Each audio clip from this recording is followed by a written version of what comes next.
La mère Richard, la vraie, si vous voulez, c'est pas moi. Moi, je suis la deuxième génération de mère Richard. C'est ma maman qui a eu cette idée de mettre le Saint-Marcellin en avant, de l'affiner d'une façon bien particulière pour qu'il soit très crémeux, très coulant. Ils sont minces, peu épais, bien coulants, légèrement doré. Il faut le garder dans un endroit un peu frais.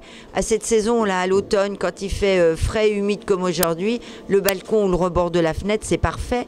Mais quand on est dans une saison plus chaude et qu'il risque d'être en péril, à ce moment-là, il faut le conserver bien plié, bien protégé dans son emballage, dans le bas du frigo, dans l'endroit le moins froid du frigo, dans le bac à légumes par exemple.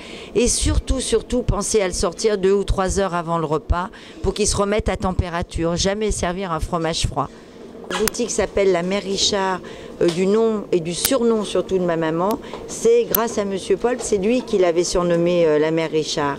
Un peu un hommage, comme on dit, les mères lyonnaises, vous voyez. Et c'est sa copine, donc il aimait bien la chahuter, il l'appelait la Mère Richard. Et puis c'est resté, puis c'est devenu l'enseigne du magasin. Quand les clients vont chez lui et que sur la carte on lit les fromages de la Mère Richard, les gens s'en souviennent, les gens posent des questions. Et puis les autres cuisiniers l'ont suivi aussi. Beaucoup d'autres ont fait la même chose ensuite. Donc ça nous a beaucoup aidé à faire connaître la maison, les spécialités, le nom.